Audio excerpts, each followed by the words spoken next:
got my eyes on you. You're everything that I see. I won't show how love. Welcome, everyone, to CDOs Magazine series of one-on-one interviews with CDOs, data leaders, and key influencers. I'm your host, Robert Lutton, Vice President, Sandhill Consultants, and I'm coming to you today from Toronto, Canada, working with the CDO Magazine. Today, I have the pleasure of introducing another Canadian who's actually living in Atlanta, Tracy Daniels. Tracy is the CDO of Truist. Welcome, Tracy.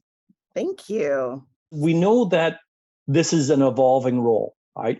Mm-hmm. And we're looking for your input as to what you would see as the top attributes that an executive should be looking for in the future roles of the CDO, so that way they can help the organizations thrive in today's complex business environment. What's your thoughts on that aspect? Yeah, I mean, I really do see my role as a business leader, not just a technologist, right? Because at the end of the day, we're creating data products and capabilities to drive a business, whether it's a revenue generating thing or an efficiency play for the company. And so, one of those skills is really, I think, just being a great listener and a great partner to kind of find that middle ground, because we do have lots of really tough conversations. I had one with a business partner the other day where we were touting the speed at which we were delivering something. And I said, yes, and the controls aren't necessarily where we want it to be. So we're going to talk about the design of the process such that we achieve both, because speed without safety is going to get us in trouble. And I think we've garnered the gravitas that they trust us when we start having these conversations, that we can get to a middle ground. I think curiosity is another one that plays well in this space, not just because you're answering questions, right, with the data and deriving insights, but there's a lot to be learned and a lot of connections to be made. It's interesting, coming out of the merger, we made some decisions, and I was having a conversation with my team this week, and there's, a little bit of like, well, what do we know different now? And would we still make the same decision about where we are? Or do we need to tee up a conversation around a pivot? And how would we back that up with, facts and data? So I always tell my team, we want to constantly ask the questions of, so what? Like, why are we doing this? Why is this important? How do we know, right? What's the data that backs this up? And then now what? What are we going to do about what we know? So I think curiosity, both in terms of keeping up with the industry, but making those discrete connections within the company are critical and important. And then I just think technical acumen is important, right? Like the engineering actually matters in this space, so that we make the best and most efficient decisions with the treasure, right? The money that we have within the company. Well, there you go. The three pillars from Tracy Daniels, coming to a book near you. So let's move on to talk about, because you talked about it a little bit. I just wanted to give you a chance to maybe expand upon it further, which is the value delivery. Now, you've mentioned it, and you also mentioned AI, machine learning. There's no doubt that organizations are moving into digital, have been over the past, 5, 6, 7 years, and more urgently over the last couple of years. Can you talk about how you see in your role the need to deliver value that your team can deliver through enterprise data and analytics, machine learning, and things like that? Yeah, absolutely. Completely focused on that, right? No, if we build it, they will come. So there's a couple of things that I'm always looking for. One, the business case. What is the business case? And I'm so proud of this company and the team, because we've matured to the point where we are having really deep conversations with our lines of business around standing up for the business case. So the best case scenario is I walk in and I ask for funding and I talk about the business value that it'll drive. And my business partners in the line of business are nodding their heads, speaking up. They're giving real examples of what they plan to do with the capability and the insights. And we are lockstep, right? So we talk about it a lot. We started to pilot some scorecarding.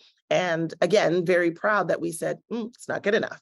It's it's not quantitative enough. And we're going to go back to the drawing board and continue to work on what are the markers of value that we can tie all the way from the investment to the P&L of the work that we're doing. And we had an interesting, I don't want to call it a debate, but, being okay with things that don't return sometimes, right? But not being okay with the inability to measure and try to quantify those things. So we're working really hard on it, but at this point, it's absolutely, we have business cases for the work that we put out there as a group. And we talk about the, I'd call it the first level value, but all the way to the tertiary value, because sometimes I can show, and we have a great example in a customer asset we've been talking about, where we built it for a cost save. We replaced a function that somebody was doing, and we could do it much less, with much less expense. And we built on that. So we're looking at the tertiary, the secondary and tertiary benefit that actually can drive revenue now that we had that foundation. But I can't do it by myself, right? So back to the first point, I'm doing it with the line of business, and we're setting the expectation that that is how we'll talk about data in terms of the value it drives on behalf of the company. It's so critical, and it's so impressive to hear that you're in lockstep with the business, and you're both looking at the business use case and the outcomes, the business value outcomes that you're driving. If I might, and caveat, it's not easy, and we don't always want to do it. Right? It's never easy. The best things, are never easy to do. But I think it helps with the team that you've inspired. And I want to ask a question on this particular area, which is about the data-driven culture and the kind of effect and change that you have had over the past couple of years at the bank. So in reviewing your online presence, it is clear that you're team building, you want to excel, you want to deliver results, and culture is a founding stone of your team building, and also an aspiration of your personal objective. You want to be able to continue to get better and better. Can you maybe talk about what you see as culture building responsibilities that CDO should embrace coming into the 21st century? Yeah.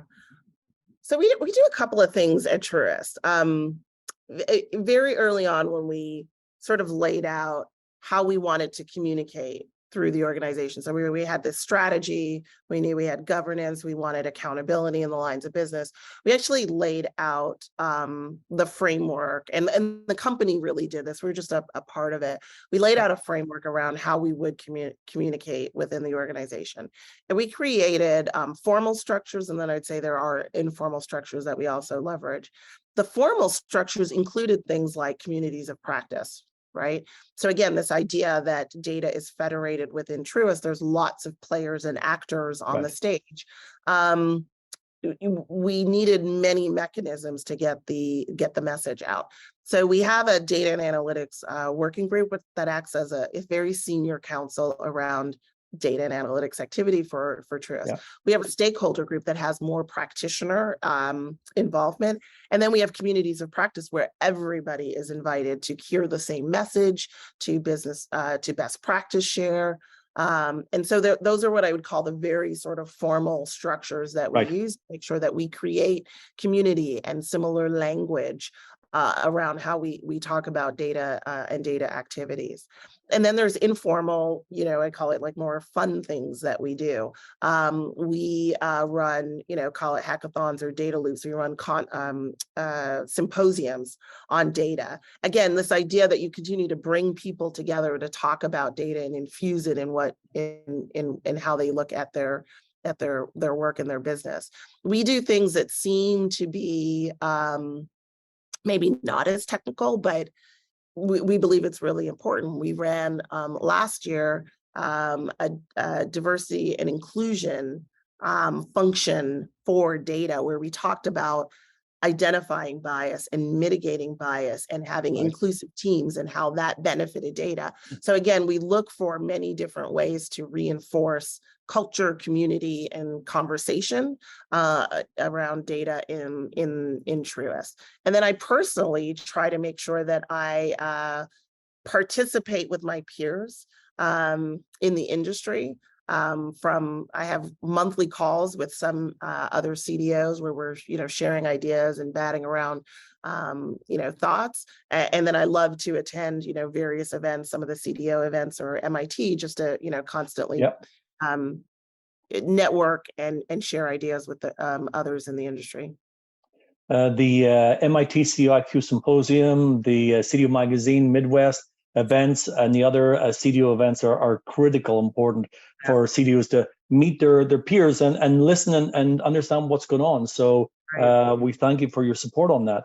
Well, Tracy, we'd really like to thank you for your time today. I'd be really interested in seeing some of your vacation plans and see how you plan that out. We really appreciate it. I hope that we get a chance to come back and check on what's happening with you and in the future. Absolutely. It's been a pleasure. Well, for our listeners, please visit cdomagazine.tech for additional interviews. Thank you.